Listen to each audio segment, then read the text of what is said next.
Yun, what's up ulit sa inyo mga paps? Alright, si XJ Moto here at nandito na naman tayo sa JNT para mag-drop off ng mga order.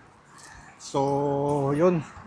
Welcome to our 67th drop off episode kung saan sina-shoutout natin yung mga araw-araw ko na pinapadala before ko po i-drop off dito sa branch.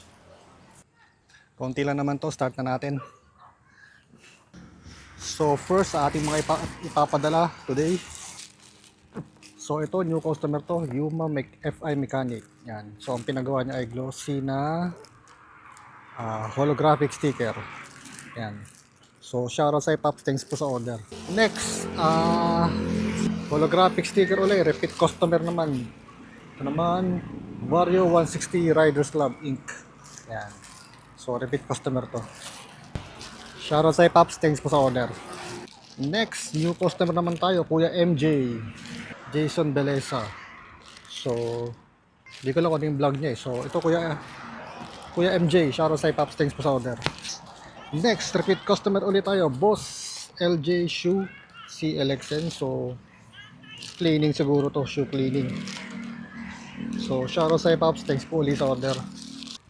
Next, new customer naman tayo, RH Motorworks. So, mechanic naman to, motorcycle shop. So, shoutout sa Pops, thanks po sa order. Next, new customer naman tayo, RSAP Team Bataan San Pedro. So, grupo to ng RSAP, chapter to ng RSAP. Yan. Rider Special Action Partners. So, RSAP din ba yun? Yung kay Coronel, kay Congressman Busita. So, shoutout sa inyo Pops, thanks po sa order. Next, new customer naman tayo, Boss Iko. Boss Iko. Yan, shoutout sa Pops, thanks po sa order. Itong isa ay na lost parcel si BBGBI. BBGBI. Lost parcel to. So, pinalitan ko siya, ni-reprint ko. So, shoutout sa Pops, thanks po. Pasensya na po sa delay. Next, kay Pops Carl uli, Cream Garage. So, mechanic shop din ata to. May kasamang logo ng Eagles na free. So, nandito na yung logo ng Eagle. Shoutout sa Pops, thanks po ulit sa order. So, yun lang. Bilangin natin. 1, 2, 3, 4, 5, 6, 7, 8, 9.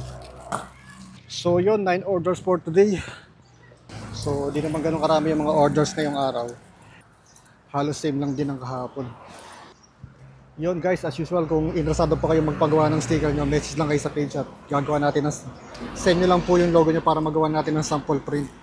Then after ng sample print, once okay yung sample print, pwede na pong i-proceed sa down payment. So reminders lang, maisasalang lang yung order or mapiprint lang po siya kapag meron na pong down payment. So yun lang, so much for that at drop off ko muna to guys. Kita-kits tayo ulit bukas for another drop off episode now. Bye!